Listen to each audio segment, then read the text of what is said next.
கர்த்தருடைய பரிசுத்த நாமத்துக்கு ஸ்தோத்திரம். போன வாரமே வந்து அப்பா சொல்லியிருந்தாங்க அடுத்த வாரம் மெசேஜ் எடு அப்படின்னு. அப்போது நான் ஜோம் பண்ணிட்டு காரில் வந்துகிட்டே இருக்கும்போது ஆண்டவர் ஒரு வார்த்தையை பேசினார். அதே மாதிரி நம்ம போன வாரம் அந்த 77வது சங்கீதம் தான் நம்ம வாசித்தோம். அந்த 77வது சங்கீதத்தில் 6ஆம் வசனம் நம்ம வாசிக்கும் போது அந்த கடைசி வார்த்தை நம்ம வாசித்தோம் அப்படின்னா சங்கீதம் 77:6 என் ஆவி ஆராய்ச்சி செய்தது. இந்த வார்த்தை வந்து என்னை ரொம்ப தொட்டுது. அப்போலேருந்தே நான் வந்துட்டு ஆண்டவர் கொடுத்த வார்த்தை அப்படின்னு சொல்லி ஜோம் பண்ணும்போது ஆண்டவர் அதுக்கான வார்த்தைகளை கொடுத்தாரு. அதுதான் நம்ம இன்னைக்கு பார்க்க போகிறோம்.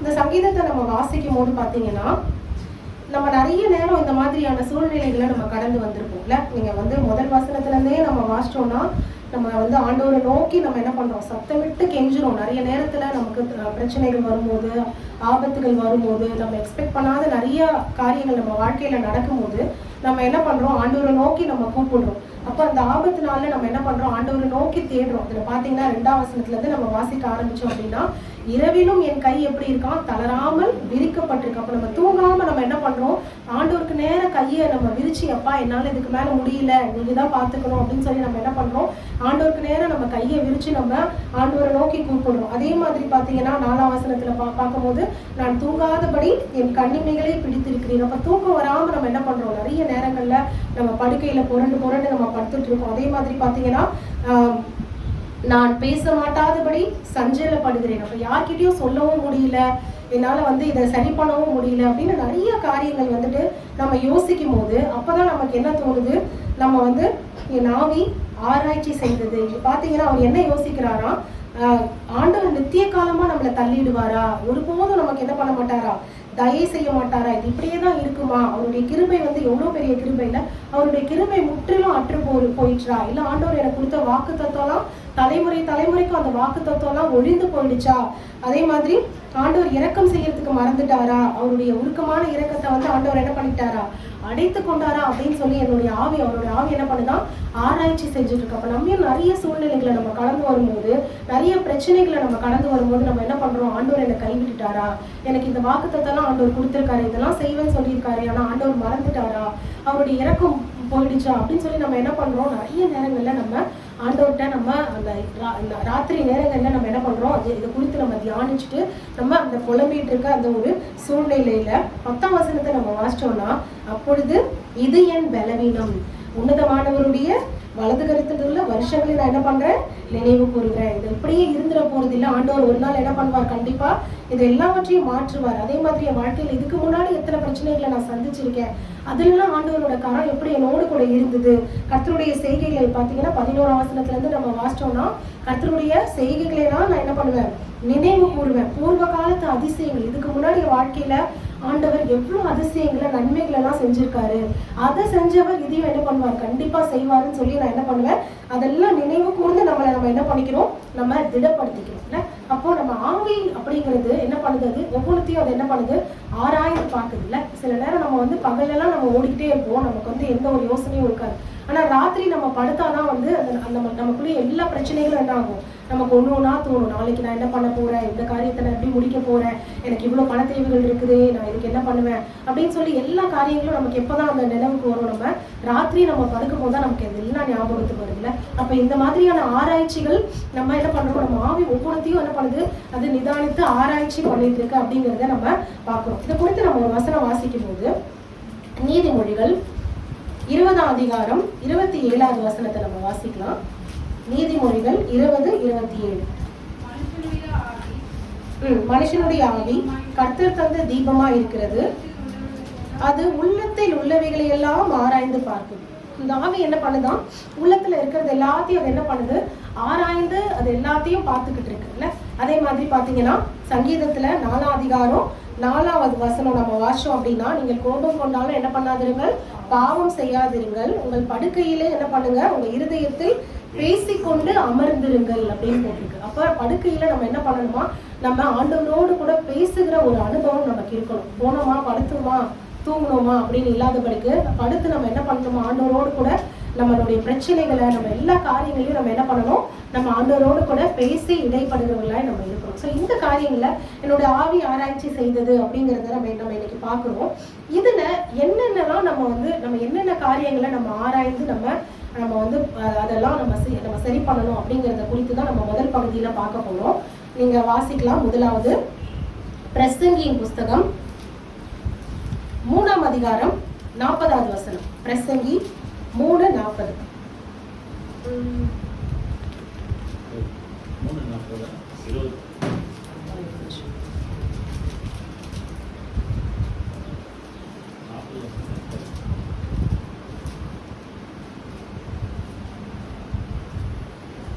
சாரி, புலம்பல் 3:40.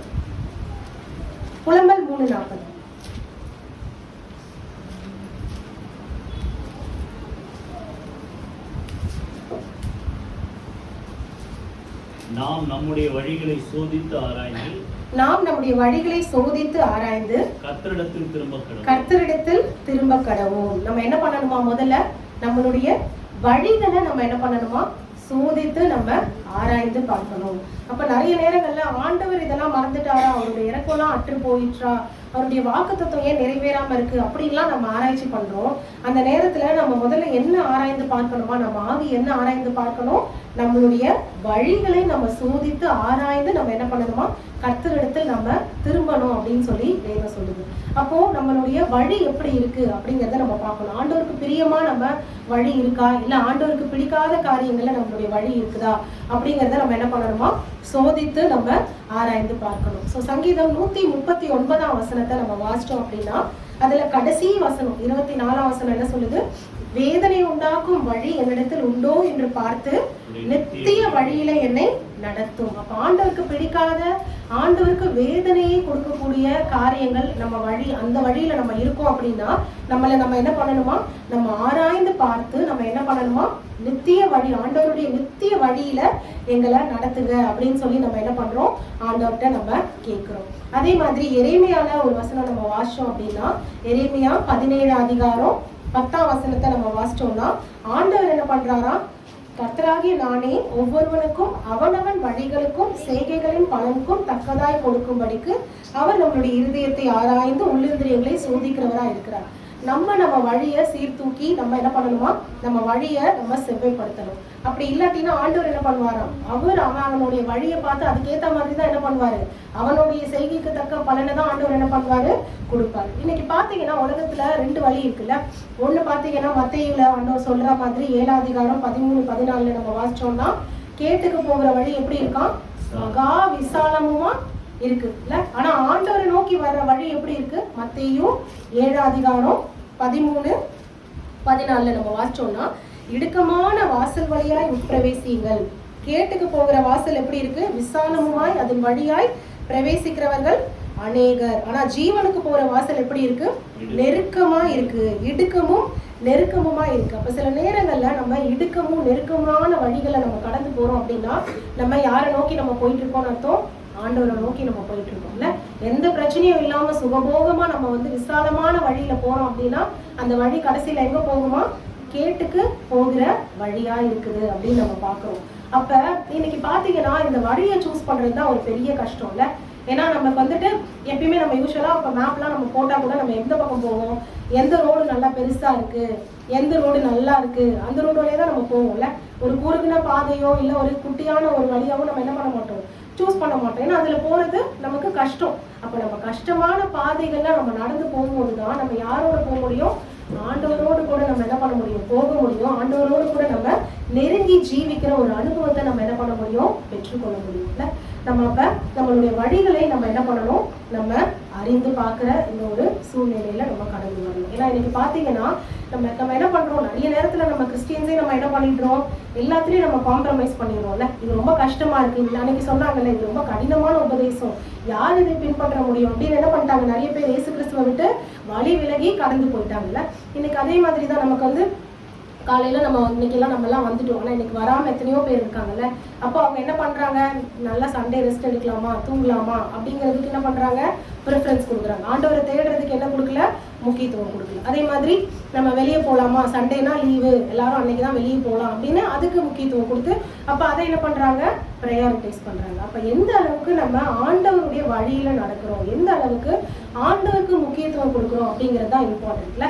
சின்ன வயசுல இருந்து எங்க அப்பா சொல்லி கொடுத்ததுதான், என்ன லீவா இருந்தாலும் பரவாயில்ல, சண்டே எங்கேயும் என்ன பண்ணக்கூடாது, போகக்கூடாது. அப்படியே சண்டே போனாலும் ஒரு வழி இல்லை, நம்ம சண்டே தான் ஒரு கல்யாணம் இருக்குது இம்பார்ட்டன்ட், நம்ம போய் தான் ஆகணும் ஊருக்கு, இல்லை வேற ஒரு இடத்துக்கு நம்ம போய் தான் ஆகணும் அப்படின்னாலும் முதல்ல நம்ம என்ன பண்ணணும், காலையில் முன்னாடி இப்போ தான் வந்துட்டு நமக்கு ஸ்மார்ட் ஃபோன்ஸ்லாம் இருக்குது, கூகுள் ஆப் இருக்குது, எல்லாம் தேடலாம்.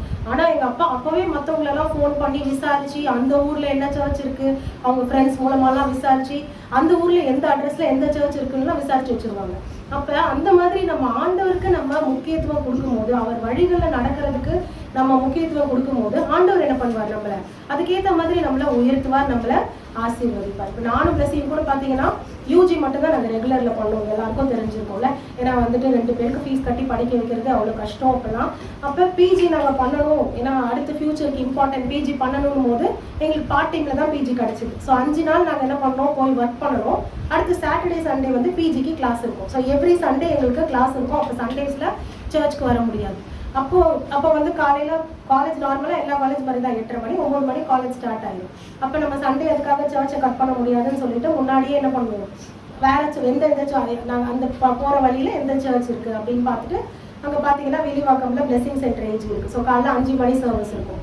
அப்போ 4:30 மணி சர்வீஸோ அது சம்திங் இருக்கும். அப்போ 4:30 மணிக்கு போய் அந்த 4 மணிக்கெல்லாம் வீட்டிலேருந்து கிளம்பி 4:30 மணி அந்த சர்வீஸ் அட்டென்ட் பண்ணி முடிச்சுட்டு அதுக்கப்புறம் கிளம்பி 8:30 மணி காலேஜுக்கு கிளம்பி போகும். அப்போ அந்த மாதிரி நம்ம ஆண்டவருக்கு நம்ம முக்கியத்துவம் கொடுக்கும்போது நம்ம வாழ்க்கையில ஒரு மாற்றத்தை ஆண்டவர் கண்டிப்பா என்ன பண்ணுவாரு, கண்டிப்பா அதை என்ன பண்ணுவாரு, காண்பிப்பார் உலக மக்களுக்கு முன்பாக. அப்ப நம்ம ஃபர்ஸ்ட் ப்ரிஃபரன்ஸ் நம்ம என்ன பண்ணணும், ஆண்டவருக்கு கொடுக்கணும்ல. ஏன்னா சங்கீதம் 1 அதிகாரம் என்ன சொல்லுது, துன்மார்க்கருடைய ஆலோசனையில நம்ம நடக்காம, பாவிகளுடைய வழியில நிக்காம, பரியாசக்கார உட்கார இடத்துல உட்காராம, கர்த்தருடைய வேதத்துல பிரியமா இருந்த அவருடைய வழிகளை நம்ம நடக்கும்போது அவன் பாக்கியவான் அப்படின்னு சொல்லி வேதம் சொல்லுதுல்ல. அப்ப நம்ம என்ன பண்ணணும், நம்ம வழிகளை நம்ம கவனிச்சு ஆண்டவரை நோக்கி நம்ம வழிகளை நம்ம திருப்பணும். இல்லை எனக்கு ஏசாயில சொல்லும் போது ஆண்டவர் வார்த்தை என்ன சொல்லுது, வழி இதிலே நடவுங்கள் அப்படின்னு சொல்லி ஆண்டவர் என்ன பண்றாரா, நமக்கு சொல்றாரு. அப்ப இதுதான் வழி, இதுல நடக்கணும் அப்படின்னு சொல்லி ஆண்டவர் நமக்கு சொல்லும் போது நம்ம என்ன பண்ணணும், அதை கேட்டு நம்ம அந்த வழியில நம்ம நடக்கணும். அப்ப நம்ம டெய்லி நம்ம என்ன ஆராய்ச்சி செய்யணும், நம்ம ஆண்டவரோட வழியில நடக்கணுமா, இல்ல நம்ம உலகத்துக்கு முக்கியத்துவம் கொடுத்து உலக பிரகாரமா நம்ம போயிட்டோமா.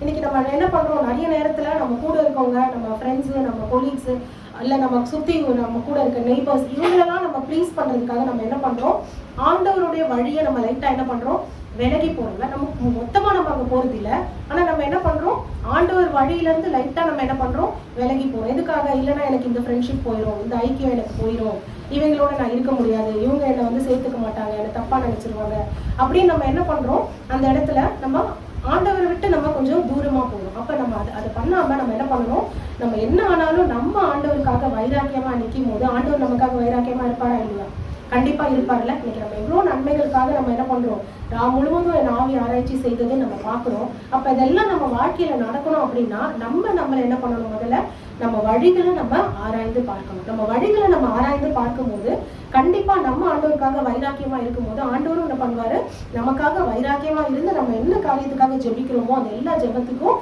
தெய்வம் நமக்கு பதில் கொடுப்பார். ஏன்னா நீதிமொழிகள்ல ஒரு வசனம் நம்ம வாசிச்சோம்னா, நீதிமொழிகள் 5 அதிகாரம் 21வது வசனம். நீதிமொழிகள் 5:21. மனுஷனுடைய வழிகள் கர்த்தரின் கண்களுக்கு முன்பாக இருக்கிறது, அவருடைய வழிகளையெல்லாம் அவர் என்ன பண்றாரா, சீர்தூக்கி பார்க்கிறார். அப்ப நம்ம வழியை நம்ம ஆராய்ச்சி செய்யணும். இல்லைன்னா ஆண்டவர் என்ன பண்ணுவாரு, நம்ம வழி ஆராய்ந்து அது இந்த வழியில இவன் போறானான்னு சொல்லிட்டு அப்படியே விட்டுருவாரு. அப்ப ஏதாவது பிரச்சனை வந்தா நீயே பாத்துக்கோ அப்படின்னு என்ன பண்ணிடுவாரு, ஆண்டவர் விலகி போயிடுவார். அப்ப நம்ம வழியை நம்ம என்ன பண்ணணும், நம்ம சீர்தூக்கி நம்ம வழியை பார்க்கும்போது நம்ம தேவனுடைய வழிகள்ல நம்ம நடக்கிறவங்களா இருக்கும். ஏன்னா நம்ம இதுல யோபுல ஒரு வசனம் வாசிக்கலாம். யோபு 31:4. யோபு 31:4. அவர் என் வழிகளை பார்த்து என் நடைகளை எல்லாம் எண்ணுகிறார் அல்லவோ.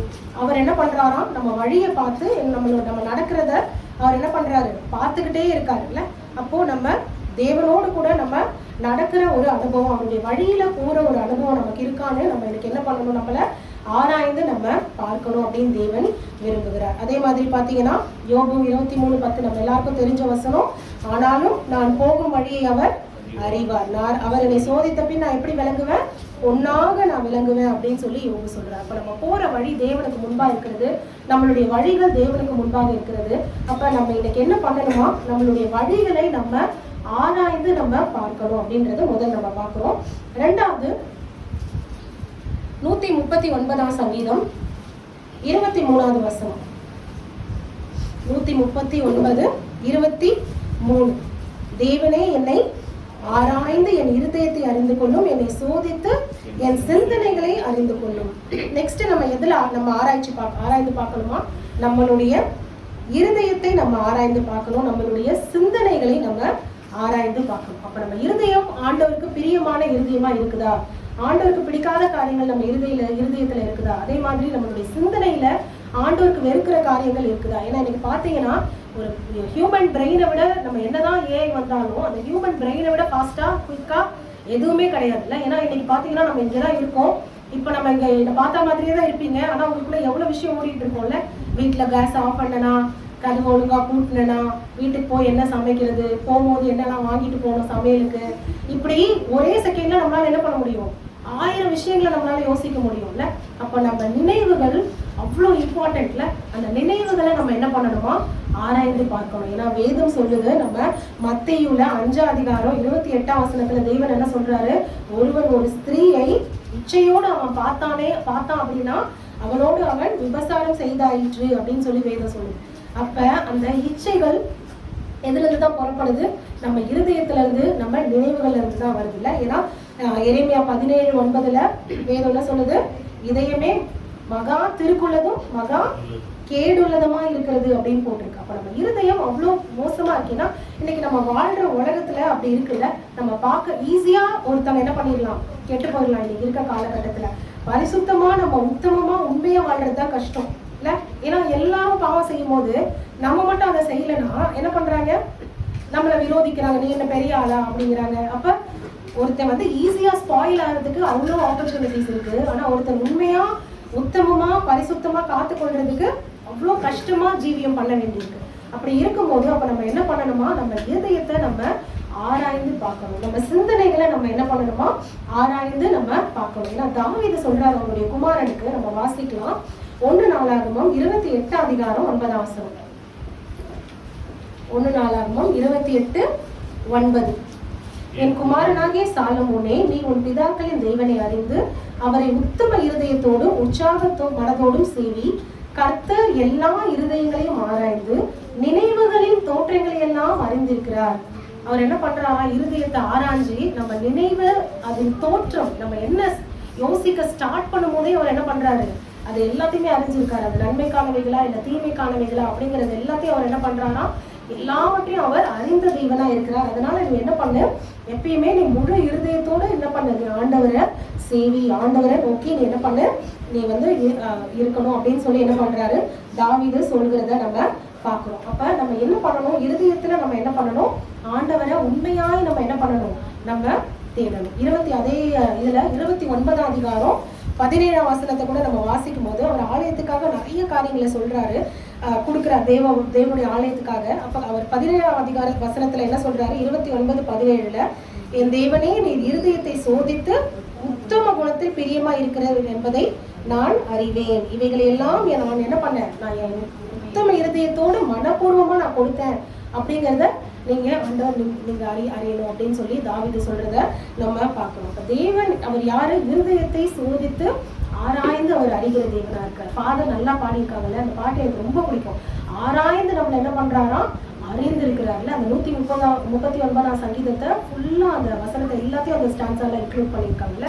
நம்மளை சுத்தி ஆண்டவர் என்ன பண்றாரா, சூழ்ந்து இருக்கிறார், நம்மளை ஆராய்ந்து அறிந்து இருக்கிறார். நான் உட்கார்ந்துருந்தாலும், நான் எழுந்திருந்தாலும், படுத்திருந்தாலும் எல்லா இடத்துலயும் ஆண்டவர் என்ன பண்றாரு, நம்மளோடு கூட இருந்து அவர் நம்மளை ஆராய்ந்து பார்க்கிற தேவனா இருக்கிறார் அப்படிங்கிறத நம்ம வாசிக்கிறோம். அப்ப இருதயத்துல நம்ம பாவம் செய்யாம நம்ம இருதயத்தை என்ன பண்ணணுமா, ஆராய்ந்து பார்க்கணும். அதே ரோமர்ல ஒரு வசனம் வாசிப்போம்.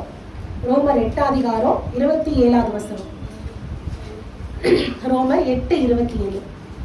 ஆவியானவர் தேவனுடைய சித்தத்தின்படியே பரிசுத்தவான்களுக்காக வேண்டுதல் செய்கிறபடியால் இருதயங்களை ஆராய்ந்து பார்க்கிறவர் ஆவியின் சிந்தை இன்னதென்று அறிவார். அப்ப நம்ம ஆவியில நம்ம சிந்தனை எப்படி இருக்கு, சிந்தனையில நம்ம பரிசுத்தமா இருக்கோமா? இன்னைக்கு உலக பிரகாரமா நம்ம என்ன பண்ணலாம், நான் பரிசுத்தமா இருக்கேன்னு சொல்லி நம்ம காமிச்சிக்கலாம். ஆனா ஆண்டவருக்கு முன்பாக நம்மளுடைய இருதயத்தின் ஒவ்வொரு நினைவுகளையும் ஒவ்வொரு காரியங்களும் அவர் அறிந்திருக்கிறார்ல. அப்ப நம்மளுடைய எல்லா காரியங்களும் அவருக்கு தெரியும். அவருக்கு முன்பாக எதுவுமே கிடையாது, எதுவுமே அந்தகாரப்படாதுல்ல. அவருக்கு எல்லாமே தெரியும். அவர் எல்லா காரியங்களையும் அவர் அறிந்தவரா இருக்கிறார். அப்ப அவர் என்ன பண்றாரா, இருதயங்களை ஆராய்ந்து ஆவியனுடைய சிந்தனைகளை எல்லாவற்றையும் அவர் என்ன பண்றாரா, அறிந்தவராய் இருக்கிறார் அப்படிங்கிறத நம்ம பார்க்கிறோம். அதே மாதிரி சங்கீதத்துல 66ஆம் அதிகாரம் 18ஆவது வசனத்தை கூட நம்ம வாசிச்சோம் அப்படின்னா, சங்கீதம் 66:18, ஆண்டவர் எனக்கு செவி கொடார். அப்ப ஆண்டவர் செவி கொடுக்கணும் எனக்கு. இன்னைக்கு நம்மளுடைய காரியங்களை எல்லாம் ஆண்டவர் அவர் நம்ம ஜோம் பண்றாருல, என்னுடைய காரியங்களை மேற்கொண்டு கொள்ளும் அப்படின்னு. அப்ப அது மாதிரி என் காரியத்தை ஆண்டவர் எடுத்துக்கணும், எனக்கு எல்லா காரியங்களும் ஆண்டவர் சரி பண்ணணும் அப்படின்னா நம்ம என்ன பண்ணணுமா, நம்மளே என்ன பண்ணணும், சோதித்து நம்ம அறிகிறவர்களா இருக்கணும். நம்ம ஒவ்வொரு வாட்டியும் திருவிருந்துல பங்கு கொள்ளும் போது நமக்கு என்ன பண்றாங்க, 1 கொரிந்தியர் 11ஆம் அதிகாரம் 28ஆம் வசனத்துல இருந்து வாசிக்கிறாங்கல்ல. நம்ம என்ன பண்ணணும், சோதித்து அறிந்து நம்ம இதுல பங்கெடுத்தா நம்ம நித்திய ஜீவனுக்கு பாத்திரராய் நம்ம இருப்போம். அப்படி இல்லை, நம்ம சோதித்து அறியலைன்னா ஆண்டவர் என்ன சொல்றாரு, அவங்க அபாத்திரமாய் போவார்கள் அப்படின்னு சொல்லி வேதம் சொல்றோம். அப்ப நம்ம இருதயத்தை நம்ம என்ன பண்ணணுமா, 2வது நம்ம இருதயத்தையும் நம்ம நினைவுகளையும் நம்ம ஆராய்ந்து நம்ம பார்க்கணும். 3வது யோவான் சுவிசேஷம், யோவான் 5ஆம் அதிகாரம் 39ஆம் வசனம். யோவான் 5:39, வேத வாக்கியங்களை ஆராய்ந்து பாருங்கள், அவைகளால் உங்களுக்கு நித்திய ஜீவன் உண்டென்று எண்ணுகிறீர்களே. அப்ப நம்ம நெக்ஸ்ட் எதை ஆராய்ச்சி பண்ணணும், நம்ம வேத வாக்கியங்களை நம்ம என்ன பண்ணணுமா, ஆராய்ந்து பார்க்கணும். ஏன்னா ஒரு வசனத்தையே நம்ம ஒரு 10 வாட்டி நம்ம படிச்சோம்னா 10 வாட்டி நமக்கு 10 விதமா ஆண்டவர் நம்மளோட கூட பேசுவார்ல. ஏன்னா அவருடைய வார்த்தை எல்லாமே ஜீவனா இருக்குது இல்ல, இந்த வார்த்தை தான் அவர். அப்ப இந்த வார்த்தை ஆண்டவர் என்ன பண்றாரு, இது மூலமா நம்மளோட கூட பேசுகிறார். அப்ப சும்மா நம்ம படிக்காம நம்ம என்ன பண்ணணுமா, உட்கார்ந்து தியானித்து நம்ம ஆராய்ந்து அதை நம்ம அறியும் போது அதன் மூலமா ஆண்டவர் என்ன பண்ணுவார், நம்ம கூட பேசுவார். அது நமக்கு எப்படி இருக்குன்னா நித்திய ஜீவனா இருக்குது. அப்ப எதை நம்ம ஆராய்ந்து பார்க்கணுமா, வேதத்தை நம்ம ஆராய்ந்து நம்ம அறிகிறவர்களாய் நம்ம இருக்கணும் அப்படின்னு சொல்லி நம்ம வாசிக்கணும். ஸோ இதுல அப்போஸ்தலர்ல ஒரு வசனம் நம்ம வாசிக்கலாம். அப்போஸ்தலர் 17ஆம் அதிகாரம் 11ஆவது வசனம், 17:11, அந்த பட்டணத்தார் மனவாஞ்சையாய் வசனத்தை ஏற்றுக்கொண்டு காரியங்கள் இப்படி இருக்கிறதா என்று தினந்தோறும் வேத வாக்கியங்களை ஆராய்ந்து பார்த்ததினால் தெசலோனிக்கேவில் உள்ளவர்களை பார்க்கிலும் எப்படி இருந்தாங்களாம், நற்குணசாலிகளா இருந்தார். யாரு, 10ஆம் வசனத்துல வாசிச்சோம்னா பெரோயா அப்படிங்கிற ஒரு பட்டணத்து மக்கள். அப்ப அந்த பட்டணத்து மக்கள் எப்படி இருந்தாங்களாம், மனவாஞ்சையாய் வசனத்தை ஏற்றுக்கொண்டாங்க. மனவாஞ்சையா வசனத்தை ஏற்றுக்கொண்டது மாத்திரம் இல்ல, இந்த காரியங்கள்லாம் எப்படி இருக்குன்றத அவங்க என்ன பண்றாங்கன்னா தினந்தோறும் அந்த வாக்கியங்களை ஆராய்ந்து பார்க்கிறாங்க. ஆண்டவர் வார்த்தை என்ன சொல்லுது அப்படிங்கிறத அவங்க என்ன பண்றாங்கன்னா ஆராய்ந்து அவங்க அதை தியானிக்கிறவர்களா அவங்க இருக்கிறத நம்ம பார்க்கணும். அப்படியாக வேதத்தை நம்ம ஆராய்ந்து நம்ம பார்த்தோம் அப்படின்னா கண்டிப்பா மேல 2 நம்ம பார்த்தோம்ல, நம்மளுடைய வழிகள் கண்டிப்பா எப்படி இருக்கும். ஏன்னா ஆண்டவர் என்ன பண்ணுவார், அவருடைய வார்த்தை மூலமா நம்மளோட பேசுவார். அப்ப அந்த வழிகளை நம்ம என்ன பண்ணலாம், ஆண்டவருக்கு நேரா நம்ம வழிகள் இருக்கும். அதே மாதிரி நம்ம இருதயம் கரெக்டா இருக்கும், ஆண்டவருடைய சிந்தனைலாம் நமக்கு பரிசுத்தமா இருக்கும். அப்ப நம்ம வேத வாக்கியங்களை நம்ம என்ன பண்ணணுமா, நம்ம ஆராய்ந்து பார்க்கிறவர்களாய் நம்ம இருக்கணும். தீமோத்தேயுல ஒரு வசனம் வாசிக்கலாம், 2 தீமோத்தேயு 3:16, 2 தீமோத்தேயு 3:16, வேத வாக்கியங்கள் எல்லாம் தேவ ஆவியால் எழுதப்பட்டிருக்கிறது, தேவனுடைய மனுஷன் தேறினவனாகவும் எந்த நற்கிரியை செய்ய தகுதியுள்ளவனாகவும் இருக்கும்படியாக அவைகளை உபதேசத்துக்கும் கடிந்து கொள்வதற்கும் சீர்திருத்தலுக்கும் நீதியை படிப்புதலுக்கும் பிரயோஜனமாய் உள்ளவைகளாய் இருக்கிறது. அப்ப நம்ம வழிகள் சீர்திருத்தப்படணும், நம்ம இருதயம் ஆண்டவருக்கு நேரா இருக்கணும் அப்படின்னா நம்ம என்ன பண்ணணுமா, இந்த வேத வாக்கியங்களை நம்ம ஆராய்ந்து பார்க்கிறவர்களாய் நம்ம இருக்கணும். நீங்க பாத்தீங்கன்னா யோசுவாவுடைய வாழ்க்கையை நம்ம எடுத்துக்கிட்டோம் அப்படின்னா, யோசுவா எப்படி இருந்தாராம், ஆசரிப்பு கூடாரத்தை விட்டு அவர் பிரியாது இருந்தார் வாலிபனா இருந்த காலத்துல. இன்னைக்கு பாத்தீங்கன்னா சம்டைம்ஸ் முதிர் வயது ஆனதுக்கு அப்புறம் சில பேர் என்ன பண்ணுவாங்க, ஆசரிப்பு கூடாரத்தை விட்டு பிரியாது இருப்பாங்க. ஏன்னா அதுக்கப்புறம் அவங்களுக்கு ஒன்றும் வேலை இல்லை, அவங்களுக்கு பெருசா பிள்ளைங்களெல்லாம் கரை சேர்த்துருவாங்க. அதுக்கடுத்து அவங்க என்ன பண்ணுவாங்க, ப்ரேயரு சர்ச்சு இப்படி அவங்க என்ன பண்ணுவாங்க அவங்க இருக்கிறத நம்ம பார்க்கலாம் நிறைய பேர். ஆனா யோசுவா எப்ப ஆசரிப்பு கூடாரத்தை விட்டு பிரியாது இருக்கிறத நம்ம பார்க்கிறோம்? வாலிப காலகட்டத்துல. அப்ப வாலிப பிராயத்துல நம்ம யாரை நினைக்கணும்? நம்ம என்ன சொல்லுது? வாலிப பிராயத்தில் உன் சிருஷ்டிகளை நினை அப்படின்னு போட்டுருக்குல்ல. ஏன்னா வாலிப பிராயத்துல நம்ம பரிசுத்தமா நம்ம ஆண்டவர்கிட்ட நம்ம இருக்கும்போது நம்மளுடைய முதிர் வயது வரைக்கும் ஆசீர்வாதமா நம்ம இருக்க முடியும்ல. ஏன்னா பாத்தீங்கன்னா ஆண்டவர் வாக்குத்தத்தம் பண்ணின அந்த தேசத்தை மோசே பாதிதான் பார்த்தாரு. ஆனா யார் அதை கடந்து போய் மொத்தமா சுதந்திரத்தை கொள்றது? யோசுவா. அப்ப அப்பேற்பட்ட ஒரு பாக்கியத்தை மோசையை காட்டில் ஆண்டவர் யோசுவாக்கு கொடுத்திருக்காரு. மோசைக்கு அப்புறம் தான் யோசுவா ஆண்டவர் உருவாக்குறாரு. ஆனா மோசைக்கு இல்லாத ஒரு பாக்கியம் யோசுவாக்கு கிடைச்சதுன்னா அது எதனால? அவர் என்ன பண்ணாரா? ஆசரிப்பு கூடாரத்தை விட்டு பிரியாது இருந்தார். ஆசரிப்பு கூடாரத்தை விட்டு பிரியாது இருந்தவர் அவர் என்ன பண்றாரு? வாசிப்போம். யோசுவா 1 8ஆம் வசனம். இந்த நியாயப்பிரமாண புத்தகம் உன் வாயை விட்டு பிரியாதிருப்பதாக இதில் எழுதியிருக்கிறவர்களெல்லாம் செய்ய கவனமாயிருக்கும்படிக்கு இரவும் பகலும் அதை நீ தியானித்துக் கொண்டிருப்பாயாக. அப்பொழுது நீ உன் வழியை வாய்க்கப்படுவாய், அப்பொழுது புத்திமானாய் நடந்திருக்க. அப்போ அவர் என்ன பண்றாரு? நியாயப்பிரமாண புஸ்தகத்தை அவர் என்ன பண்றாரா? எப்பயுமே அது ஒரு வாயிலிருந்து பிரியாத இருக்கணும். ஏன்னா ஆசரிப்பு கூடாரத்துல இருந்து அவர் என்ன பண்றாரு? எப்பயும் ஆண்டவர் வார்த்தையை அவர் கேட்டுக்கிட்டே இருக்காரு. எப்பயும் ஆண்டவருடைய வார்த்தையை அவர் தியானிச்சுக்கிட்டே இருக்காரு. அப்ப அதை போல நம்ம இருக்கும்போது ஆண்டவர் என்ன பண்ணுவார்? கண்டிப்பா நம்மள ஆண்டவர் கண்டிப்பா உயர்த்துவார். 119ஆம் சங்கீதத்துல நம்ம வாசிச்ச ஆண்டவருடைய வேதத்தை குறித்து நிறைய காரியங்களை நம்ம வாசிக்கலாம்ல. அவருடைய வேதம் நம்மளுடைய பாதைக்கு தீபமும் வெளிச்சமா இருக்கிறது அப்படின்னு நம்ம படிக்கிறோம். அதுல நீங்க 94வது வசனத்தை நம்ம வாசிச்சா ஆண்டவர் என்ன சொல்றாரு? நான் உம்முடையவன், என்னை ரட்சியும், உம்முடைய கட்டளைகளை ஆராய்கிறேன். அவருடைய கட்டளைகள், அவருடைய வார்த்தைகளை நம்ம என்ன பண்ணணுமா? நம்ம ஆராயணும். ஏன்னா அதிலே நம்ம மேல வாசிச்சோம்னா என்ன போட்டிருக்கு? வேதம் என் மனமகிழ்ச்சியா இராதிருந்தா நான் என்ன பண்ணிருப்பேன்? என் துக்கத்துல அழிந்து போயிருப்பேன். ஏன்னா நமக்கு எவ்வளவு காரியங்கள், நமக்கு துக்கங்கள்லாம் வரும்போது எதுதான் நம்மளை தேற்றுது? ஆண்டவருடைய வார்த்தை தானே. அது நம்ம ஏதாவது குறித்து நம்ம பயப்படும் போது பயப்படாது அப்படிங்கிற ஆண்டவருடைய வார்த்தை நமக்கு அவ்வளோ ஆதரவா இருக்குல்ல. அதே மாதிரி ஏதாவது நமக்கு பிரச்சனை வரும்போது ஆண்டவருடைய ஒவ்வொரு வாக்கு தத்துவமும் நம்மளை என்ன பண்ணுது? தேற்றுதுல. அப்ப அந்த வார்த்தை மட்டும் இல்லைன்னா நம்ம என்ன பண்ணிருப்போமா? நம்ம துக்கத்துல நம்ம கண்டிப்பா அழிந்து போயிருப்போம். அந்த துக்கத்துல இருந்து நம்மளை இப்ப காப்பாத்தி நம்மளை மீட்டெடுத்தது எது? ஆண்டவருடைய வார்த்தை. அதுவே 104வது வசனத்தை கூட நம்ம வாசிச்சோம்னா, உங்களுடைய கட்டளைகளால் நான் என்ன பண்ணேன்? உணர்வு அடைந்தேன், அதனால் எல்லா பொய் வழிகளையும் வெறுக்கிறேன். அவருடைய கட்டளை தான் நமக்கு என்ன கொடுக்குது? உணர்வை கொடுக்குது இல்ல. அப்ப பாவத்தை கண்டித்து உணர்த்துற அந்த உணர்வை நமக்கு தேவனுடைய வார்த்தை நமக்கு கொடுக்குது. அதனால நான் என்ன பண்றேன்? பொய் வழிகளை வெறுக்கிறேன் அப்படின்னு சொல்லி சொல்லுது. அப்போ 3வது நம்ம என்ன ஆராய்ச்சி நம்ம செய்யணுமா? நம்ம ஆண்டவருடைய வேதத்தை, அவருடைய கட்டளைகளை நம்ம என்ன பண்ணணுமா? ஆராய்ந்து நம்ம அறிகிறவர்களாய் நம்ம இருக்கணும். 4வது வாசிப்போம். பிரசங்கி 7:25 வசனம். பிரசங்கி 7:25. ஞானத்தையும் காரண காரியத்தையும் விசாரித்து ஆராய்ந்து அறியவும் மதிகேட்டின் ஆகாமியத்தையும் புத்தி மயக்கத்தின் பைத்தியத்தையும் அறியவும் என் மனதை செலுத்தினேன். அப்ப நமக்கு என்ன அறிவு? என்ன நம்ம எதை ஆராயணுமா? ஞானத்தையும் காரண காரியத்தையும் விசாரித்து ஆராய்ந்து. அப்ப ஞானம் இருந்ததுனாலே நமக்கு என்ன பண்ணுவோம்? நம்ம நிறைய நேரத்துல நம்ம கரெக்டா நடப்போம்ல.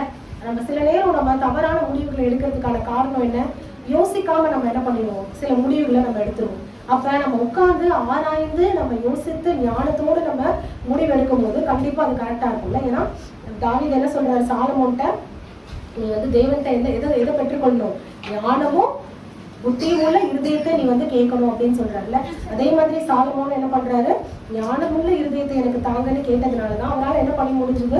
அவ்வளவு பெரிய ஒரு கண்ட்ரியை என்ன பண்ண முடிஞ்சது? அவரால் ஞானத்தோட ஆட்சி செய்ய முடிஞ்சது. சாலமோனுடைய ஞானத்தை கொடுத்து கேள்விப்படுவதற்கு எல்லா தேசங்கள்ல இருந்தும் எல்லாரும் என்ன பண்றாங்க?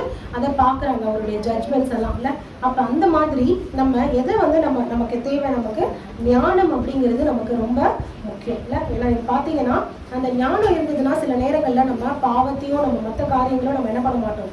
செய்ய மாட்டோம்ல. ஏன்னா இதோட முடிவு என்ன அப்படின்னு ஒரு அறிவு, அந்த முடிவை அறிகிற அறிவு நமக்கு இருந்ததுன்னா நம்ம என்ன பண்ண மாட்டோம்? கண்டிப்பா அந்த தப்பான காரியத்தை நம்ம செய்ய மாட்டோம். ஏன்னா இங்க என்ன போட்டிருக்கு? மதிகேட்டின் ஆகாமியத்தை புத்தி மயக்கத்தின் பைத்தியத்தை நான் அறிவேன் இந்த ஞானத்தினால. அப்ப நான் தப்பான காரியங்களை என்ன பண்ண மாட்டேன், நான் செய்ய மாட்டேன் அப்படிங்கிறத நம்ம பார்க்கிறோம். இதை குறித்து நம்ம வாசிக்கும் போது யாக்கோபுல ஒரு வசனத்தை வாசிக்கலாம். யாக்கோபு 3 அதிகாரம் 13 வசனம். யாக்கோபு 3:13. உங்களில் ஞானி விவேகமாய் இருக்கிறவன் எவனோ அவன் ஞானத்திற்குரிய சாந்தத்தோட தன் கிரியைகளை நல்ல நடக்கையினாலே காண்பிக்க. நம்ம என்ன பண்ணணுமா, ஞானியும் விவேகியமாய் நம்ம இருந்தா நம்ம சாந்தத்தோட நம்ம கிரியைகளை நம்ம என்ன பண்ணுவோம், நல்ல நடக்கையில அதை காண்பிப்போம். அப்ப நம்ம ஞானமா இருக்கோம்னா அது எப்படி வெளிப்படும், நம்மளுடைய ஆக்டிவிட்டீஸ்ல நம்ம எப்படி நடந்துக்கிறோம் அப்படிங்கிறதுல அந்த ஞானம் கண்டிப்பா வெளிப்படும் இல்ல. ஏன்னா இருதயத்துலதான் என்ன தோணுது, கசப்பான வைராக்கியம், விரோதம், அப்புறம் பெருமை பாராட்டுதல், சத்தியத்துக்கு விரோதமாய் பொய் சொல்லுதல், இதெல்லாம் வருது இல்ல. அப்ப இதெல்லாம் நம்ம எப்போ பண்ணாம இருப்போம், நம்ம ஞானத்தோடு நம்ம இருந்தோம்னா கண்டிப்பா நம்ம என்ன பண்ண மாட்டோம். ஏன்னா பாத்தீங்கன்னா நிறைய நேரங்கள் எதனால சண்டை வருது, நம்ம ஞானம் இல்லாம நம்ம என்ன பண்ணிடுவோம், ஏதாவது ஒரு காரியத்தை நம்ம பேசிடுவோம், இல்ல வாய் தவறி வார்த்தையை விட்டுருவோம், இல்லாட்டினா ஏதாவது நம்ம தப்பா ஏதாவது செஞ்சிருப்போம். இதனாலதான் நிறைய நேரங்கள்ல நமக்குள்ள பிரச்சனைகள் வருது இல்ல. அப்ப ஞானத்தோடு நம்ம நடந்துக்கிட்டோம் அப்படின்னா கண்டிப்பா நம்ம என்ன பண்ணலாம், அந்த சூழ்நிலைகளை நம்மளால கண்டிப்பா தவிர்க்க முடியும். அப்போ நம்ம என்ன பண்ணணுமா, ஞானத்தோட நம்ம நடந்துக்கணும். நீங்க நீதிமொழிகளை நம்ம வாசிச்சோம் அப்படின்னா நமக்கு ஞானத்தை வலியுறுத்தக்கூடிய நிறைய வார்த்தைகள் நமக்கு இருக்கு இல்ல. 2ஆம் அதிகாரத்துல இருந்து நம்ம வாசிக்கும் போது 2ஆம் அதிகாரம் 1 வசனத்தை நம்ம வாசிச்சோம் அப்படின்னா, என் மகனே நீ என்ன பண்ணு, செவியை ஞானத்திற்கு செவி கொடுத்து உன் இருதயத்தை புத்திமதிக்கு என்ன பண்ணு, அமைய பண்ணும் பொருட்டு. அதே மாதிரி 3ஆம் வசனத்துல பாத்தீங்கன்னா எதை கூப்பிடு, ஞானத்தை வானு கூப்பிடு, புத்திய சத்தமிட்டு கூப்பிடு அப்படின்னு சொல்லி போட்டிருக்கு. அதே மாதிரி பாத்தீங்கன்னா 8ஆம் அதிகாரம் 1 வசனத்தை கூட நம்ம வாசிச்சோம் அப்படின்னா, ஞானம் வந்து என்ன பண்ணுது, கூப்பிடுது, புத்தி என்ன பண்ணுது, சத்தமிடுகிறது இல்லையோ அப்படின்னு சொல்லி நம்ம வாசிக்கிறோம். நீங்க அதுல வந்து 10ஆம் வசனத்தை நம்ம வாசிச்சோம்னா, எது வெள்ளியை பார்க்கிலும் எது முக்கியமா, வெள்ளியை பார்க்கிலும் புத்திமதியையும் பசும் பொன்னை பார்க்கிலும் ஞானத்தை அங்கீகரித்துக் கொள்ளுங்கள். ஏன்னா 11ல முத்துக்களை பார்க்கிலும் எது நல்லது, ஞானமே நல்லது, இச்சிக்கப்படத்தக்கவைகளில் எல்லாம் அதற்கு நிகர் அல்ல. அப்ப இன்னைக்கு கோல்டு வாங்குறதை விட எது முக்கியம் சொல்றாரு, ஞானம் இல்ல. நம்ம ஏன்னா வேதம் என்ன சொல்லுது, புத்தி உள்ள ஸ்திரீ தன் வீட்டை கட்டுகிறாள் அப்படின்னு போட்டிருக்குல்ல. புத்தி இல்லாதவள் என்ன பண்றானா, அதை தன் கையாலே களைத்து இழுத்து போடுகிறாள் அப்படின்னு போட்டிருக்கு. அப்ப ஞானம் நமக்கு இருந்ததுன்னா நம்ம வாழ்க்கையில என்ன பண்ண முடியும், கண்டிப்பா நம்ம உயர முடியும், முன்னேற முடியும், நன்மை தீமையை வகையறுக்க முடியும் இல்ல. அன்னைக்கு பாத்தீங்கன்னா அந்த பிசாசு ஈஸியா என்ன பண்ணிடுறான், தந்திரமா ஏவால ஏமாத்திடும். அப்ப ஞானம் இருந்தது, ஆண்டவர் நம்ம கூட நடக்கிறாரு, ஆண்டவர் இதை வந்து எதுவும் நமக்கு வந்து இதை வந்து நம்மளை ஏமாத்துறாங்க அப்படின்ற ஒரு ஞானம், அதை அறிகிற அறிவு இருந்தாலே பாதி நேரம் நம்ம என்ன பண்ண மாட்டோம், எந்த ஆண்டவருக்கு பிரியமில்லாத காரியமோ இல்ல பாவத்தையோ நம்ம என்ன பண்ண மாட்டோம், பண்ண மாட்டோம். ஏன்னா இதுல முன்னாடி அதிகாரத்தை நம்ம வாசிக்கும் போது 7ஆம் அதிகாரத்துல பாத்தீங்கன்னா 7ஆம் வசனத்தை நம்ம வாசிக்கும் போது, பேதையர்களாகிய வாலிபருக்குள்ளே ஒரு புத்தியீன வாலிபனை கண்டேன். அவன் என்ன பண்றான், ஒரு பரஸ்திரிய அவன் என்ன பண்றான், பின்தொடர்ந்து அவன் போறான். அப்ப எதனால அவன் அதை செய்யறான், அவனுக்கு என்ன இல்ல, அவன் என்ன வாலிபன் போட்டிருக்கு, புத்தியீன வாலிபன். அப்ப நம்ம என்ன பண்ணக்கூடாது, இந்த மாதிரி புத்தியீனமா நம்ம நடந்துக்க கூடாது. அப்படி போனா ஆண்டவர் அதுக்கு எதுக்கு உண்மையா சொல்றாரு பாருங்க. 22ஆம் வசனத்தை நம்ம வாசிச்சோம்னா, உடனே அவன் என்ன பண்றான், அவன் பின்னே சென்றான். எப்படி அதுக்கு எக்ஸாம்பிள் சொல்றாரு பாருங்க. ஒரு மாடு அடிக்கப்படும்படி செல்லுவது போல, ஒரு மூடன் விலங்கிடப்பட்டு தண்டனைக்கு போவது போல, ஒரு குருவி தன் பிராணனை வாங்க கண்ணீர் அறியாமல் அதில் விழுந்து தீ விரிக்கிறது போல அவனுக்கு பின்ன போனான். அம்பு அவன் ஈரலை பிளந்தது. அப்ப அந்த பாவத்தை அந்த புத்தியினமா நடந்து அவன் பின்னாடி போறதுனால அவனுக்கு தெரியல. அவன் எப்படி போனானா, ஒரு மாடு எப்படி அடிக்கப்படுறதுக்கு வந்து அது தெரியாம அதை கூட்டிட்டு போனா அது பாட்டுக்கு போதும். அதே மாதிரி என்ன சொல்றாரு, ஒரு மூடன் எப்படி கையில விலங்கு மாட்டி அவனை கூட்டிட்டு போறாங்களோ, ஒரு குருவி எப்படி போய் அந்த கண்ணில போய் சிக்குதோ, அத மாதிரி என்ன பண்றான், அவன் ஞானம் இல்லாம அவன் அதுல போய் மாட்டுறான் அப்படின்னு போட்டிருக்கு இல்ல. அப்போ நம்ம ஞானமா நம்ம நடந்தாலே பாதி நேரத்துல நம்ம என்ன பண்ணிடலாம், நம்ம ஆண்டவருக்கு பிரியமா நடக்கலாம். நம்ம என்ன பண்ணலாம், ஆண்டவருடைய வார்த்தையின்படி நம்ம நடக்கலாம். ஏன்னா அன்னைக்கு பாத்தீங்கன்னா நம்ம ஆபிரகாமுக்கும் லோத்துக்கும் நிறைய டிஃபரன்ஸ் பாக்குறோம்ல. லோத்து என்ன பண்றாரு, அவர் கண்களை ஏறெடுத்து பாக்குறாரு, சோதோமுக்கு அருகால இருக்க பூமி எப்படி இருந்துதான், நல்ல செழிப்பா நீர்வளம் பொருந்திதான் இருக்குது அப்படின்னு பார்த்து அவர் என்ன பண்றாரு, சோதோமுக்கு போறாரு. அதுல ஒரு வசனம் என்ன ரொம்ப தொட்டு அதை வாசிப்போம். ஆதியாகமம் 13ஆம் அதிகாரம் 13ஆம் வசனம். ஆதியாகமம் 13:13 12 பின்பகுதியில இருந்து நம்ம 12ல இருந்தே வாசிக்கலாம். ஆபிரகாம் கானான் தேசத்தில் குடியிருந்தான். லோத்து அந்த யோர்தானுக்கு அருகான சமபூமியில் உள்ள பட்டணங்களில் வாசம் பண்ணி சோதோமுக்கு நேரே கூடாரம் போட்டான். எங்க கூடாரத்தை போடுறாரு? லோத்து சோதோமுக்கு நேர கூடாரத்தை போடுறாரு. அடுத்த வசனம் சொல்லுது, சோதோமின் ஜனங்கள் பொல்லாதவர்களும் கர்த்தருக்கு முன்பாக வெறும் பாவியில் எப்படி இருந்தாங்களாம்? மகா பாவிகளா இருந்தாங்க. அப்ப அப்படிப்பட்ட இடத்துல லோத்து இருந்திருக்கலாமா? அப்ப அந்த குடும்பம் வழி விலகி போறதுக்கான முக்கிய காரணமா என்ன இருக்கு? அவருடைய வாசஸ்தலம் எங்க இருக்கு? அந்த அவ்வளவு மகா பாவமான ஒரு ஊர்ல, மகா பாவமான மக்கள் இருக்கிற ஒரு இடத்துல, அதுக்கு எதிர இவர் என்ன பண்றாரு? கூடாரம் போட்டு உட்கார்ந்துருக்காரு இல்ல. அப்போ நம்ம பிள்ளைங்க நல்லா வளர்க்கப்படணும், ஆண்டவருடைய அறிவுல வளரணும் அப்படின்னா நம்மளுடைய நமக்கு நெருக்கமா இருக்கிறவங்க எல்லாம் யார் யாரு, அவங்க எப்படிப்பட்டவங்களா இருக்காங்க. ஏன்னா நம்மளை பார்த்தா நம்ம பிள்ளைங்க வளருவாங்கல்ல. அப்ப நம்ம எப்படி இருக்கோம் அதை பார்த்துதான் நம்ம பிள்ளைங்க என்ன பண்ணுவாங்க? கத்துப்பாங்க. அப்போ அந்த அந்த கெட்ட ஜனங்கள் மத்தியில அவங்க இருந்ததுனால பாத்தீங்கன்னா அந்த பிள்ளைங்களுக்கும் என்ன வந்திருக்கு? அந்த அந்த கெட்ட குணங்கள், அந்த அந்த ஆண்டோருடைய அறிவு அவங்களுக்கு இல்லை. எது பாவம்னு அவங்களுக்கு தெரியல, எது வந்து வேதத்தின்படி எது சரி எது தப்பு எதுவுமே அவங்களுக்கு தெரியல. அப்ப வெறும் உலக பிரகாரமான ஒரு செழிப்பை பார்த்து ஞானம் இல்லாம எனக்கு ஆஹா நான் தான் சூப்பரா சூஸ் பண்ணிட்டேன், எனக்கு விட்டு கொடுத்துட்டாரு பாரு, நான் எவ்வளவு செழிப்பான ஒரு இடத்துல வந்திருக்கேன் அப்படின்னு லோத்து நினைச்சிருக்கலாம். ஆனா அது செழிப்பான இடமா முடிஞ்சுதா? அவங்க வாழ்க்கையே வந்து நாசமா போய் என்னாச்சு? அந்த அந்த குடும்பமே ஒரு ஒரு மோசமான ஒரு நிலைமையை அடையிறதுக்கு அது காரணமா இருந்ததுல. அப்போ நம்ம சூஸ் பண்றது நமக்கு என்ன தேவை? ஞானம் தேவை. கரெக்டா ஞானம் இருந்ததுன்னா நம்ம என்ன சூஸ் பண்ணுவோம்? நம்ம எது வந்து ஆண்டவர் பார்வைக்கு சிறந்தது அப்படிங்கிறத சூஸ் பண்ணுவோம்ல. ஏன்னா ஆபிரகாம் சூஸ் பண்ணல. ஆபிரகாம்க்கு யார் சூஸ் பண்ணா? ஆண்டவர் சூஸ் பண்ணி கொடுத்தாருல. நான் இந்த கானான் தேசத்தை கூட்டிட்டு போவேன் அப்படின்னு ஆண்டவர் என்ன பண்றாரு? அவர் சூஸ் பண்ணாருன்னா கானான் தேசத்து மக்களும் கொடியவர்களா தான் இருந்தாங்க. ஆனா ஆண்டவர் சூஸ் பண்ணதுனால ஆண்டவர் என்ன பண்ணாரு? அந்த கொடிய மக்களை துரத்தி விட்டு ஆண்டவர் கொண்டு போய் கானான் தேசத்துல ஆபிரகாம குடியிருக்க பண்ணுகிறார். ஆனா நம்ம சூஸ் பண்ணோம்னா அது எப்பவுமே எப்படிதான் போய் முடியும்? தப்பாதான் முடியும். அப்ப நம்ம சூஸ் பண்றதுக்கு எது சரி எது தப்பு, நம்ம வாழ்க்கையில என்ன முடிவு எடுக்கணும், நம்ம என்ன பண்ணணும் அப்படிங்கறது எல்லாத்தையும் நம்ம பண்றதுக்கு நமக்கு எது தேவை? தேவ ஞானம் நமக்கு தேவை. நம்ம வாசிச்சோம்னா 1 கொரிந்தியர் 1:24 அவர்தான் நமக்கு எப்படி இருக்காங்கன்னா தேவ ஞானமா இருக்கிறார். வாசிப்போமா? 1 கொரிந்தியர் 1:24 ஆகிலும் யூதரானாலும் கிரேக்கரானாலும் எவர்கள் அழைக்கப்பட்டிருக்கிறாரோ அவர்களுக்கு கிறிஸ்து தேவ பலனும் தேவ ஞானமுமா இருக்கிறார். அப்ப யாரு நமக்கு ஞானம்? ஆண்டவராகிய இயேசு கிறிஸ்து. அவர் தான் நமக்கு என்னது? ஞானம் இல்ல. ஏன்னா நம்ம கொலோசியர்ல வாசிக்கும் போது நம்ம எல்லாருக்கும் தெரிந்த வசனம் கொலோசியர் 2:3 அவருக்குள் ஞானம் அறிவு என்பவைகளாகிய பொக்கிஷங்கள் எல்லாம் அடங்கி இருக்கிறது. அப்ப ஞானம் அறிவுன்ற பொக்கிஷம்லாம் யாருக்குள்ளதான் இருக்கு? இயேசு கிறிஸ்துக்குள்ளதான் இருக்கு. அப்ப அவர் நமக்குள்ள இருந்தாருன்னா நமக்குள்ள என்ன இருக்கும்? ஞானம் இருக்கும். அப்ப நம்ம ஞானத்தை நம்ம அறிந்து கொள்ளணும், நம்ம உணர்ந்து கொள்ளணும் அப்படின்னா நமக்குள்ள யார் இருக்கணும்? எப்பயுமே ஆண்டவராகிய இயேசு கிறிஸ்து நமக்குள்ள இருக்கும்போது நம்மளுக்கு அந்த பொல்லாத காரியங்களை வகையறுக்கத்தக்கதாக ஒரு நல்ல ஞானமுள்ள இருதயத்தை ஆண்டவர் நமக்கு என்ன பண்ணுவாரு? கொடுப்பாரு. அப்ப நம்ம என்ன ஆராய்ந்து பார்க்கணும்? ஞானத்தை நம்ம என்ன பண்ணணுமா? ஆராய்ந்து நம்ம அறிந்து கொள்ளணும். இதுல கடைசியா நம்ம வாசிக்கலாம் சங்கீதம் 111:2 111:2 கர்த்தரின் செய்கைகள் பெரியவைகளும் அவைகளில் பிரியப்படுகிற எல்லாராலும் ஆராயப்படுகிறவர்களுமா இருக்கிறது. அப்போ எதை வந்து நம்ம ஆராய்ச்சி பண்ணணுமா? கர்த்தரோட செய்கைகள் இல்ல. ஏன்னா இந்த வசனம் இந்த 77ஆம் சங்கீதத்தை நம்ம வாசிச்சோம் அப்படின்னாலே நம்ம என்ன சொல்லுது? நான் ஆவி ஆராய்ச்சி செஞ்சது ஆண்டவர் வந்து எனக்கு இறக்கம் செய்ய மாட்டாரா, வாக்குத்தத்தை ஒளிஞ்சு போயிடுச்சா, கிருபை முற்றிலுமா அற்று போயிட்டா, இதெல்லாம் நான் யோசிக்கும் போது நான் என்ன பண்றேன்? 11ஆம் வசனத்துல வாசிச்சோம்னா கர்த்தருடைய செயல்களை நான் என்ன பண்றேன்? நினைவு கூறுவேன். நம்முடைய பூர்வ காலத்து அதிசயங்களை நான் என்ன பண்ணுவேன்? நினைவு கூறுவேன். ஆண்டவர் என் வாழ்க்கையில இது வரைக்கும் எவ்வளவு அதிசயமா வழி நடத்தியிருக்காரு, எவ்வளவு அற்புதமா என்னை கூட்டிட்டு வந்திருக்காரு, என்னெல்லாம் என் வாழ்க்கையில செஞ்சிருக்காரு. இதெல்லாம் செஞ்சவருக்கு இது வந்து ஒண்ணுமே இல்லை, லேசான காரியம் இல்லை. அது மாதிரி நான் என்ன பண்ணேன்னா கர்த்தருடைய செயல்களை நான் என்ன பண்ணுவேன்?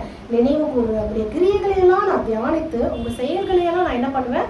யோசிப்பேன். அப்போ நமக்கு ஒரு பிரச்சனை வரும்போது நம்ம அந்த பிரச்சனையை குறித்து தான் நம்ம நிறைய நேரம் ஆராய்ச்சி பண்ணுறோம் இல்லை, இதை எப்படி நம்மளால சால்வ் பண்ண முடியும், இது எப்படி நடக்கும், அன்னைக்கு கேட்ட மாதிரி இது எப்படி ஆகும் அப்படின்னு மரியாதை கேட்டாங்கல்ல, அது மாதிரி தான் நம்ம என்ன பண்ணுறோம், இது எப்படி நடக்கும், இது நடக்காது, இதுக்கு பாசிபிலிட்டியே இல்லை, எந்த ஒரு வாய்ப்பும் இல்லை அப்படிதான் நம்ம யோசிக்கிறோம். ஆனால் நம்ம என்ன பண்ணணுமா, நம்ம வந்து எதை ஆராய்ச்சி பண்ணணும், இது எப்படி நடக்கும்னு ஆராய்ச்சி பண்ணாதீங்க, எப்படி என்ன ஆராய்ச்சி பண்ணணும், இதுக்கு முன்னாடி வாழ்க்கையில் ஆண்டவர் என்னெல்லாம் செஞ்சிருக்காரு அதெல்லாம் நம்ம ஆராய்ச்சி பண்ணோம் அப்படின்னா, ஆண்டவர் செஞ்ச நன்மைகளெல்லாம் நம்ம நினைத்து பார்த்தோம் அப்படின்னா நமக்கு என்ன தோணும், இவ்வளோ செஞ்சீங்களேப்பா, இது செய்யறதுக்கு உங்களால் கண்டிப்பாக முடியும் அப்படிங்கிறது நமக்கு தோணும்.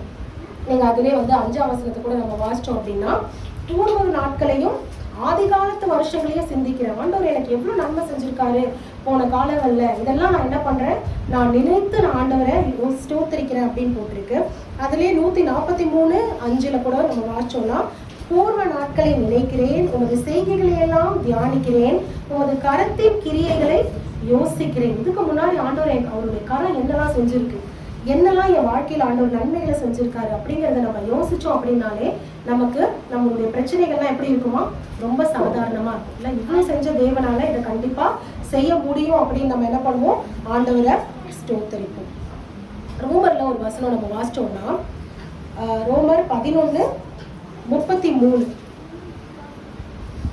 அவருடைய அதுல பின்பகுதியை நான் வாசிக்கிறேன். அவருடைய நியாய தீர்ப்புகள் அளவிடப்படாதவைகள், அவருடைய வழிகள் ஆராயப்படாதவைகள். நம்ம பாத்தீங்கன்னா ஆண்டவரோட வழிகளை நம்மளால என்ன பண்ண முடியாதோ ஆராய்ச்சியும் நம்மளால பண்ண முடியாதுல்ல, அந்த அளவுக்கு ஆண்டவர் நம்மளை என்ன பண்ணுவாரு, வழி நடத்துவார். அப்ப நம்ம ஆராய்ச்சி பண்ணும்போது நம்ம என்னெல்லாம் நம்ம ஆராய்ந்து பார்க்கணுமா, முதல்ல நம்ம என்ன வாசிச்சோம், முதல்ல நம்ம வழிகளை நம்ம என்ன பண்ணணும், ஆராய்ந்து பார்க்கணும். ரெண்டாவது பாத்தீங்கன்னா நம்ம எதை ஆராய்ந்து பார்க்கணும், நம்ம இருதயத்தை, நம்மளுடைய சிந்தனைகளை நம்ம ஆராய்ந்து பார்க்கணும். மூணாவது என்ன வாசிச்சோம், நம்ம ஆண்டவருடைய வார்த்தைகளை நம்ம என்ன பண்ணணும், ஆராய்ந்து பார்க்கணும். நாலாவது வாசிச்சோம், நம்ம ஞானத்தை ஆராய்ந்து அறியணும் அப்படின்னு பார்த்தோம். கடைசியா ஆண்டவர் நம்ம சொன்ன எல்லா வழிகளை, அவர் நம்மளை நடத்தி வந்த பாதைகளை, நம்ம வாழ்க்கையில செஞ்ச அவருடைய செயல்களை, அவருடைய மகத்துவத்தை, இதை நம்ம ஆராய்ந்து பார்த்தோம் அப்படின்னா கண்டிப்பா ஆண்டவர் என்ன பண்ணுவாராம், நமக்கு எல்லா காரியங்களும் செய்வார். இப்போ நம்ம ஆராய்ந்து பார்க்கும்போது தேவன் நமக்காக என்ன செய்வார் அப்படிங்கிறத மட்டும் நம்ம சுருக்கமா 3 காரியங்களை நம்ம பார்க்கலாம்.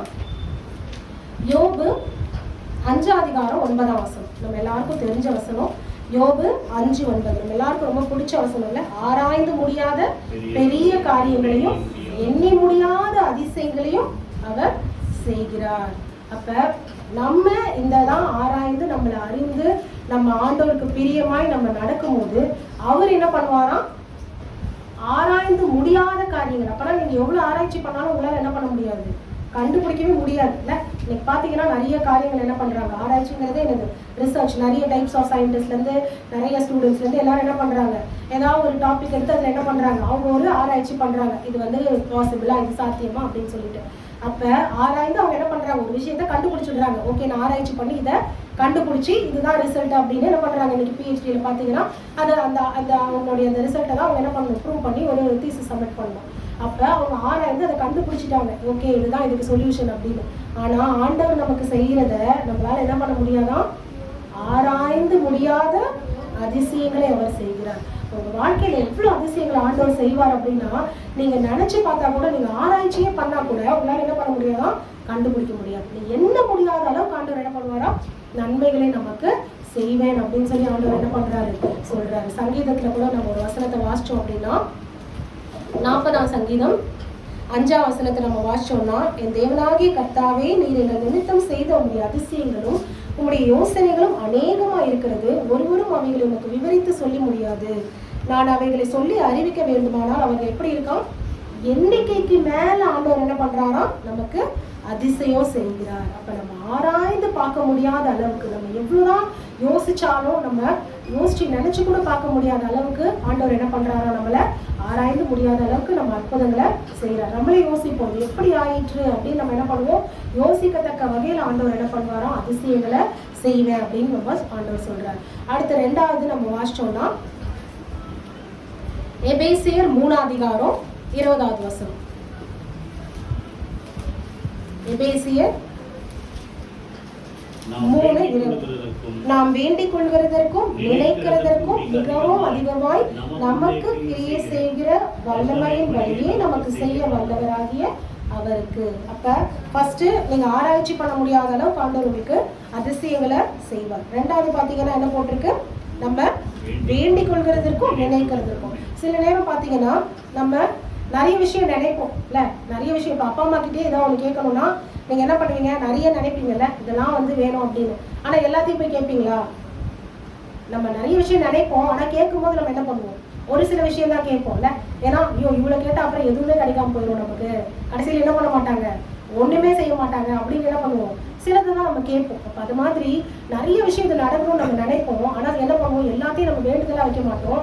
எது ரொம்ப அவசியமோ எது ரொம்ப முக்கியமோ அதை தான் நம்ம என்ன பண்றோம், நம்ம பிரேயர்லயோ இல்ல மற்ற காரியங்களையோ நம்ம வேண்டுதல் செய்யணும். அப்ப தேவன் என்ன சொல்றாரா, நீங்க நினைக்கிறதற்கும் நீங்க வேண்டிக் கொள்கிறதற்கும் நினைக்கிறதுக்கும் மேல. அப்ப நீங்க வேண்டிக்கிற காரியம் நிறைவேறும், அதே மாதிரி நீங்க நினைக்கிற காரியம் மாத்திரம் இல்ல, அதுக்கும் அதிகமாய் ஆண்டவர் என்ன பண்ணுவாங்க, நமக்காக கிரியை செய்கிற வல்லமை உள்ள தேவனா இருக்கிறார். அப்ப நம்ம ஆராய்ச்சியே பண்ண முடியாத அளவுக்கு ஆண்டவர் நம்ம வாழ்க்கையில நன்மை செய்வார். அதே மாதிரி நம்ம நினைச்சு பார்க்க முடியாத அளவுக்கு ஆண்டவர் என்ன பண்ணுவார், நம்ம எல்லாரும் உயர்த்துறதுக்கு அவர் வல்லவரா இருக்கிறார். அவரால் செய்யக்கூடாத அதிசயமான காரியம் ஒன்றும் இல்லை என்று நம்ம வாசிக்கிறோம்ல. தேவனாலே கூடாத காரியம் ஒன்றும் இல்லை, எல்லாமே அவரால் கூடும். அப்ப நம்ம அவரால் கூடும் நம்ம விசுவாசிக்கும் போது நம்ம நினைக்கிறதற்கும் வேண்டிக் கொள்வதற்கும் மேலாய் அவர் நமக்கு கிரியை செய்கிற வல்லமை உள்ள தேவனா இருக்கிறார். மூணாவது நம்ம வாசிக்கலாம், எரேமியா 33 அதிகாரம் 3ஆம் வசனம். என்னை நோக்கி கூப்பிடு, அப்பொழுது நான் உனக்கு உத்தரவு கொடுத்து நீ அறியாததும் உனக்கு எட்டாததுமான பெரிய காரியங்களை அறிவிப்பேன். 3வது ஆண்டவர் என்ன சொல்றாரு, அது உனக்கு தெரியவே தெரியாது, இது எப்படி நடக்கும்னே உனக்கு தெரியாது. உனக்கு நீ அறியாதது உனக்கு எட்டாதது. நீ எவ்வளவுதான் யோசிச்சாலும் உன்னால கால்குலேட்டே பண்ண முடியாது. ஏன்னா அன்னைக்கு பாத்தீங்கன்னா இஸ்ரவேல் ஜனங்கள் எவ்வளவு பெருகுனாங்கல்ல, யாராலையும் கால்குலேட்டே பண்ண முடியல, யாராலையும் ஸ்டாப்பே பண்ண முடியல. பார்வோன் என்ன பண்றாரு, எவ்வளவோ கட்டளையை போடுறாரு, ஆண் பிள்ளைகள்லாம் கொலை பண்ணு, இவங்க வந்து பெருகிறத ஸ்டாப் பண்ணணும் அப்படின்னு இவங்க பண்ணாலும் பார்வோனால ஸ்டாப் பண்ண முடிஞ்சுதா? முடியல. கடைசியில என்ன ஆச்சு, அந்த இஸ்ரவேல் தேசத்து மூத்த பிள்ளைகள் எல்லாம் தேவன் என்ன பண்ணாராம், சங்கரித்தார்ல. அது மாத்திரம் இல்ல, அந்த இஸ்ரவேல் அந்த எகிப்து தேசத்து மூத்த தலைச்சன் பிள்ளைகளையும் தேவன் என்ன பண்றாரு, சங்கரிக்கிறார். இப்ப அவங்க எல்லாம் இறந்து போறாங்க. அது மாத்திரம் இல்ல, தொடர்ந்து அவங்களை நான் பிடிப்பேன், இவங்களை நான் கொள்ளையாடி பங்கிடுவேன்னு சொன்ன அந்த பார்வோனும் அவனுடைய சேனையும் அந்த மொத்த மக்களும் எதுல வந்து அமிழ்ந்தாங்களாம், செங்கடல்ல. தேவன் என்ன பண்றாரு, அத்தனை பேரையும் அமிழ்க்கிறார். என்னுடைய பிள்ளைகளையா நீ வந்து ஒடுக்க நினைச்ச, என் பிள்ளைகளையா நீ வந்து அழிக்க நினைச்ச, பழகி பெருகக்கூடாதுன்னு நீ வந்து ஸ்டாப் பண்ண நினைச்சியா அப்படின்னு சொல்லி என்ன பண்ணாரு, அந்த மொத்த கூட்டத்தையும் செங்கடல்ல தேவன் கவிழ்த்து போடுறாருல.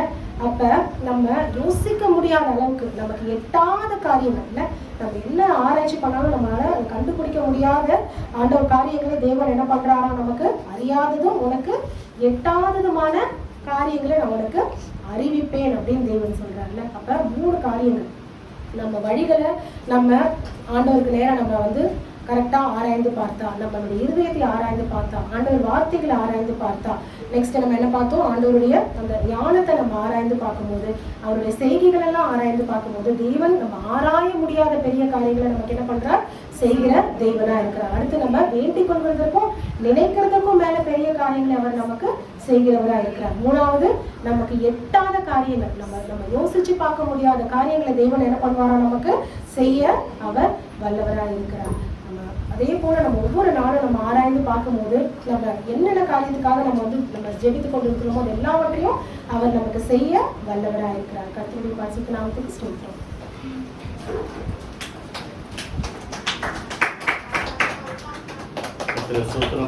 ஹல்லேலூயா.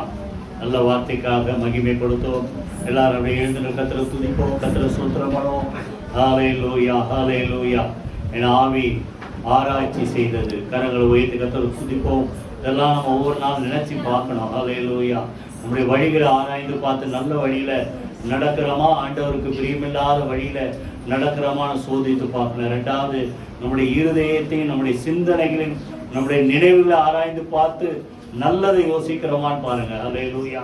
3வது வேத வசனங்களை ஆராய்ந்து பார்க்கும்போது நம்ம நல்ல நற்குணசாலிகளாய் இருப்போம். கரங்கள் வைத்து கர்த்தரை ஸ்தோத்திரம் பண்ணுவோம். ஹல்லேலூயா. அடுத்ததாக ஞானத்தை, ஞானனால ஆண்டவராக இயேசு அவர் வாழ்ந்த வழியிலே நான் நடக்கிறேனா அப்படின்னு நம்ம ஆராய்ந்து பார்ப்போம்.